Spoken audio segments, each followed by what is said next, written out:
Few days before the flood hits, weather yam nungaibi nong kasi am gentle oina tabi They boy. tell me that I'm never gonna make it. They want me to do something that could make sense. They hate when I keep dreaming I'll be famous, but I don't give a fuck, I'ma keep chasing.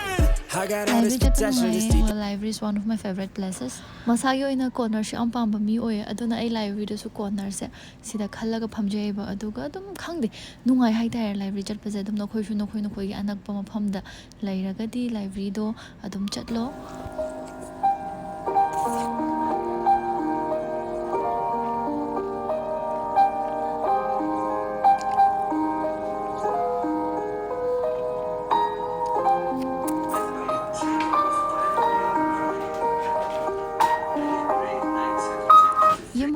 I decided to clean up my study table.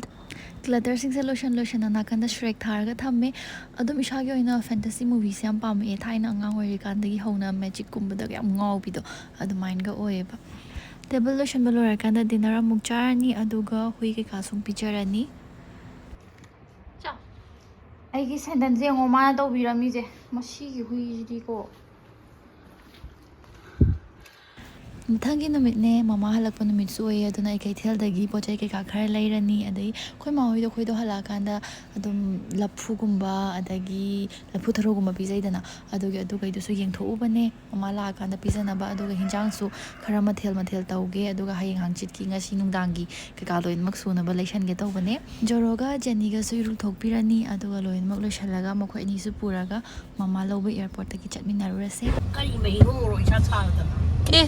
Nang na ingon he halakpo da pithago do kai mahina laputharo laputharo mahin laputharo dile hawe sa simung cha se ai le che ba ba gi Goodbye, Guamana. Hosigan Sinuk Shasu Yam Sabe Hengalabani sunscreen set Loy Tainare, Adu Boy Quina all best sunscreen Terakanda, mild dull oiva, Duga skin damn comfortable or Raktaba, even Urin Gumatulak Pagi Chang and Wankale, Adana Mayam the oil free over sunscreen, a mocharamge, the Derma Co Hariba brand Sidagi 1% hyaluronic sunscreen oil free gel se, Sigi sunscreen Sitabi or Sigi sunscreen Tairagadi, I kogi my sida, Heidi Uring Tumba, Kogi the control Tozare than a Sigi sunscreen Sina, Uring the control Tore, sun protection, the Pazana lightweight oil-free sunscreen ni aduga mawanda SPF 50 and PA++++ yawe aikogi maisda tairakanda marekti sunga karoi because it has no added oils niasanamide ka jing PCA ga yawbani na aikogi skin da oil production se regulate phazana tawbi blotting paper test tawse mayam aduna da Derma Co gi 1% hyaluronic sunscreen oil free gel se agi mai site amada tairani aduga site amada na atopa gi sunscreen amma mo haptoini Table or padasu some side kisin a langi, a doing a side at Jamako, Gitai Basidi lang did an blotting paper, hapamatam the su, sida di pura oils, Maktogle. Aduga da Derma Co gi sunscreen hapa sida di blotting paper sida oil came to yaute, Adune difference at the mayam ubire. 7 effective for a dermatologist can design Pasanato Viragla sunscreen. The Derma Co gi 1% hyaluronic sunscreen oil free gels nattaba atopa sunscreen sulairi ahumagna sun protection PA with SPF 50 aduga PA su plus aikoige skin type ka chana na senbiraglabane The Derma Co 1% hyaluronic sunscreen oil free gels in oily amadi acne prone skin gidamakdane The Derma Co 1% hyaluronic sunscreen aqua gels in normal to oily skin gini The Derma Co 1% hyaluronic sunscreen hydrating gels in dry oiba adagi sensitive oiba skin gini Sunscreen na humok sasanabam nungaye it contains niacin for oily skin, aduga ceramide for dry skin. All the products of Derma Co are fragrance free aduga mayam su kaigumba pambiragadi Amazon, Nykaa, Flipkart, Purple la phange aduga masagi website tagi lairagadi aigi code Teresa 2025 se use tobiyo to get extra 20% off. After all, the Derma Co has empowered 20,000 plus students this year with their Young Scientist initiative, and every time you buy from them, they will link your order to a child that they help you to get along with Bhumi Foundation.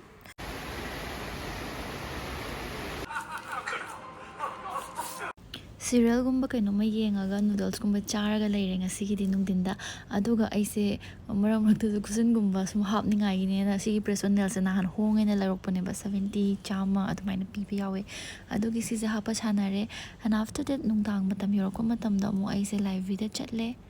ꯂꯥꯏꯕ꯭ꯔꯦꯔꯤꯗꯒꯨꯝꯕ ꯂꯥꯏꯔꯤꯛ ꯄꯥꯕꯁꯦ ꯍꯦꯟꯅ focus ꯇꯧꯕ ꯉꯝꯕꯗꯣ ꯑꯗꯨꯃꯥꯏꯅ ꯑꯣꯏꯌꯦ ꯑꯗꯨꯒ ꯃꯤꯅ ꯑꯩꯒꯤ ꯂꯥꯏꯕ꯭ꯔꯦꯔꯤꯁꯦ ꯀꯥꯏꯗꯅꯣꯅ ꯍꯥꯏꯕ ꯑꯩꯈꯣꯏ ꯃꯅꯥꯛꯇꯅꯦ ꯃꯣꯗꯔꯟ ꯀꯣꯂꯦꯖ ꯂꯩꯕꯗꯣ ꯑꯗꯨꯒꯤ ꯃꯅꯥꯛꯇ GR ꯍꯥꯏꯅ ꯑꯃ ꯂꯩꯕꯅꯦꯕ ꯑꯗꯨꯗ ꯑꯗꯨꯝ ꯆꯪꯉꯦ ꯉꯁꯤꯗꯤ ꯌꯥꯝ ꯀꯨꯏꯅ ꯁꯥꯡꯅ ꯄꯥꯗ꯭ꯔꯦ ꯃꯃꯥꯁꯨ ꯍꯜꯂꯛꯄꯒꯤ ꯑꯗꯣ ꯃꯨꯁꯔꯨꯝ ꯉꯁꯥꯏ ꯂꯩꯔꯛꯄꯅꯦꯕ ꯅꯨꯡꯗꯥꯡꯗꯅ ꯃꯨꯁꯔꯨꯝꯁꯦ ꯊꯣꯡꯉꯦ ꯑꯗꯨꯒ ꯆꯥꯔꯅꯤ ꯑꯗꯨꯝ ꯈꯪꯗꯦ ꯃꯨꯁꯔꯨꯝꯁꯦ ꯍꯥꯎꯋꯦ ꯍꯥꯏꯕ ꯑꯩꯒꯤ ꯌꯥꯝꯅ okay so this is another day ꯃꯊꯪꯒꯤ ꯅꯨꯃꯤꯠꯅꯦ ꯌꯨꯝꯗ ꯍꯥꯏꯐꯦꯠ ꯄꯥꯔꯅꯤ ꯑꯗꯨꯒ ꯂꯟꯁꯇꯤ ꯕ꯭ꯔꯦꯛꯐꯥꯁ ꯇꯧꯗꯕꯤꯗ ꯄꯨꯂꯞ ꯑꯣꯏꯅ ꯁꯨꯃꯥꯏꯅ ꯆꯥꯁꯟꯕꯗꯣ ꯑꯗꯨꯃꯥꯏꯅ ꯑꯣꯏꯅ ꯆꯥꯔꯦ ꯀꯥꯡꯁꯣꯏ ꯑꯃ ꯊꯣꯡꯉꯦ ꯑꯗꯨꯒ ꯉꯔꯥꯡ ꯄ꯭ꯔꯦꯁꯣꯟ ꯍꯥꯞꯄꯗꯨꯁꯨ ꯂꯣꯏ ꯐꯛꯇꯣꯛꯈ꯭ꯔꯦ ꯑꯩꯁꯦ ꯈꯔ ꯈꯨꯠ ꯂꯦꯡꯉꯦꯕꯀꯣ ꯐꯛꯇꯣꯛꯄꯤ ꯊꯨꯒꯥꯏꯕꯤ ꯈꯣꯠꯀꯥꯏꯕꯤ ꯈꯔ ꯇꯧꯋꯦꯕꯀꯣ ꯂꯧꯊꯣꯛꯈ꯭ꯔꯦ ꯍꯦꯛ ꯍꯥꯞꯄꯒ ꯍꯧꯖꯤꯛꯁꯨ ꯑꯩ ꯕꯤꯁꯀꯤꯠ ꯊꯨꯒꯥꯏꯔꯤ ꯁꯤꯒꯤꯁꯤꯅ ꯆꯤꯁ ꯀꯦꯛ ꯁꯥꯒꯦ ꯇꯧꯕꯅꯦ ꯉꯁꯤꯁꯦ ꯐ꯭ꯔꯥꯏꯗꯦ ꯅꯨꯃꯤꯠꯅꯦ ꯃꯥꯎ ꯃꯥꯔꯀꯦꯠꯁꯨ ꯍꯥꯡꯉꯦ ꯑꯗꯨꯒꯤ ꯃꯥꯎ ꯃꯥꯔꯀꯦꯠꯁꯨ ꯍꯥꯏꯐꯦꯠ ꯚꯤꯖꯤꯠ ꯇꯧꯔꯨꯕꯅꯦ ꯑꯗꯨꯒ ꯂꯩꯁꯦ ꯑꯩꯒꯤ ꯑꯣꯏꯅ ꯑꯩꯒꯤ ꯑꯣꯄꯤꯅꯤꯌꯟ ꯑꯁꯦꯡꯕ ꯃꯣꯔ ꯃꯥꯔꯀꯦꯠꯇꯒꯤ ꯍꯥꯟꯅꯗꯤ ꯂꯩ ꯃꯌꯥꯝ ꯂꯩꯔꯝꯃꯦ ꯑꯩ ꯍꯧꯖꯤꯛꯇꯤ ꯂꯩꯅꯤꯡꯕ ꯐꯥꯎꯗꯦ ꯀꯩꯒꯤꯅꯣꯗꯤ ꯃꯃꯜ ꯌꯥꯝ ꯇꯥꯡꯈꯠꯈ꯭ꯔꯦ ꯑꯗꯣ ꯍꯣꯏ ꯍꯜꯂꯛꯑꯀꯥꯟꯗ ꯏꯁꯤꯡ ꯆꯥꯎꯕ ꯇꯨꯔꯦꯟ ꯀꯥꯏꯕ ꯃꯌꯥम ꯇꯧꯔꯦ ꯍꯩꯖꯤꯡꯄꯣꯠ ꯑꯃ ꯆꯠꯄꯒꯤ ꯊꯣꯛꯂꯛꯄꯅꯦ ꯁꯤꯒꯤꯁꯦ ꯑꯗꯣ ꯄꯨꯜꯂꯞ ꯂꯝꯕꯤꯁꯦ ꯂꯣꯏ ꯀꯥꯏꯔꯦ ꯈꯣꯠꯂꯦ ꯍꯥꯏꯕꯒꯤ ꯊꯤꯡꯉꯒ ꯂꯣꯏ ꯂꯩꯔꯝꯃꯦ ꯑꯗꯣ ꯊꯕꯛ ꯂꯣꯏꯅꯃꯛ ꯂꯣꯏꯔꯀꯥꯟꯗ ꯌꯨꯝ ꯍꯜꯂꯛꯄ ꯀꯥꯟꯗ ꯑꯗꯨꯝ ꯏꯁꯤꯡ ꯆꯥꯎꯔꯕꯅꯤꯅ ꯃꯩꯁꯨ ꯃꯨꯠꯈ꯭ꯔꯦ ꯑꯗꯨꯅ ꯃꯩ ꯃꯨꯠꯂꯕꯅꯤꯅ ꯑꯩꯁꯦ ꯔꯤꯡ ꯂꯥꯏꯠ ꯊꯥꯜꯂꯒ ꯑꯣꯏꯅ ꯆꯥꯛ ꯀꯩꯀꯥ ꯊꯣꯡꯕ ꯆꯐꯨꯗ ꯊꯣꯡꯕ ꯈꯣꯠꯄ ꯑꯣꯏꯅ ꯇꯧꯔꯦ ꯑꯗꯣ ꯑꯩ ꯉꯁꯤꯗꯤ ꯃꯥꯏꯔꯦꯟ ꯊꯣꯡꯉꯦ ꯑꯃꯔꯣꯝꯗ ꯔꯤꯡ ꯂꯥꯏꯠꯁꯦ ꯄꯋꯥꯔ ꯕꯦꯡꯀ ꯐꯠ ꯂꯥꯎꯅ ꯊꯤꯟꯖꯟꯅꯔꯒ ꯑꯗꯨꯝ ꯁꯨꯃꯥꯏꯅ ꯉꯥꯜꯂꯛꯄꯅꯤꯅ ꯁꯤꯅꯕꯨ ꯍꯦꯟꯅ ꯐꯔꯦ ꯍꯟꯗꯛꯀꯤ ꯃꯇꯥꯡꯁꯤꯗꯗꯤ ꯑꯩꯈꯣꯏ ꯄꯣꯔꯣꯝꯄꯥꯠꯁꯦ ꯄꯨꯜꯂꯞ ꯄꯥꯠ ꯑꯣꯜꯂꯕꯅꯤ ꯑꯗꯣ ꯑꯩ ꯃꯊꯪꯒꯤ ꯚꯤꯗꯤꯑꯣꯗꯗꯤ ꯑꯩꯈꯣꯏꯒꯤ ꯏꯁꯤꯡ ꯆꯥꯎꯕ ꯈꯣꯠꯄꯒꯤ ꯑꯩꯅ ꯗꯣꯀꯨꯃꯦꯟ ꯇꯧꯒꯦꯅ ꯁꯨꯝ